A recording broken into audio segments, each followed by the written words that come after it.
Road கடை மசாலா பூரி செய்யும் முறை பார்த்தீங்கன்னா, குக்கரில் பார்த்தீங்கன்னா கொஞ்சம் தண்ணி விட்டு ஊற வச்சுருக்க பட்டாணி, அப்புறம் பார்த்தீங்கன்னா வெள்ளை சுண்டல் ரெண்டுமே நான் மிக்ஸ் பண்ணி எடுத்துருக்கேன்.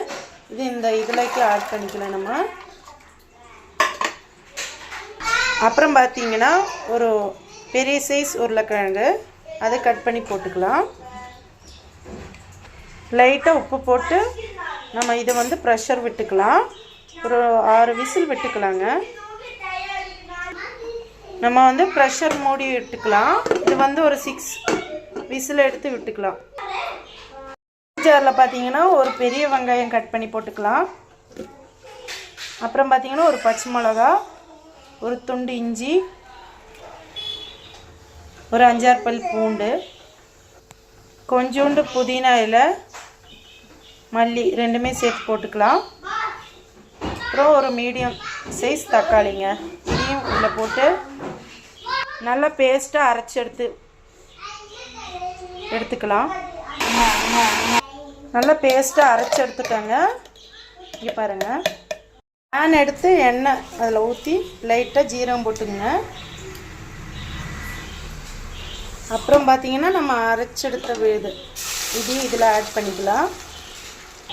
லைட்டாக மிளகாத்தூள் போட்டுக்கலாம்.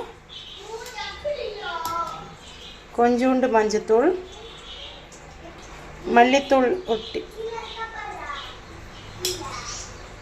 கொஞ்சோண்டு கரம் மசாலா இது போட்டு நல்லா மிக்ஸ் பண்ணிக்கலாம்.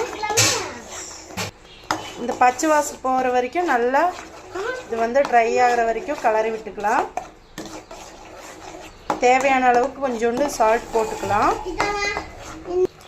நல்லா இந்த பபுள்ஸ் வர்ற மாதிரி இருக்கிற டைமுக்கு நம்ம வந்து இந்த பட்டாணி சுண்டல் வேக வச்சோம்.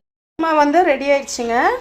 இதில் ஒரு ஜஸ்ட் ஒரு 1/2 லெமன் மட்டும் பிழிஞ்சு விட்டுக்கலாம், ஒரு புளிப்பு தன்மைக்கு. என்னது இது? ரோட்டுக்கடை மசாலா பூரி ரெடிங்க. இதில் இப்போ நான் வந்து பூரி வந்து ஃப்ரை பண்ணி எடுத்துக்கணும், அவ்வளோதாங்க. ஒரு சூப்பரான ஈஸியான மெத்தடில் செஞ்சுக்கலாம். பூரி வந்து இந்த மாதிரி எடுத்துருக்கேங்க. இது ரெடிமேட்லேயே கிடைக்கும் உங்களுக்கு. நம்ம வந்து இது சிம்மில் வச்சு பொரிச்சு எடுத்துக்கலாம், கருகிடும், ரொம்ப உப்பி வந்துடும். இந்த மாதிரி சிம்மிலேயே வச்சு எடுத்துக்கலாம்.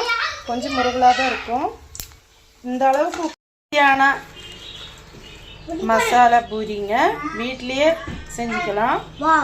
ஈஸியாக ரெடி பண்ணிக்கலாம். செய்யும் முறை பார்த்துக்கலாம்.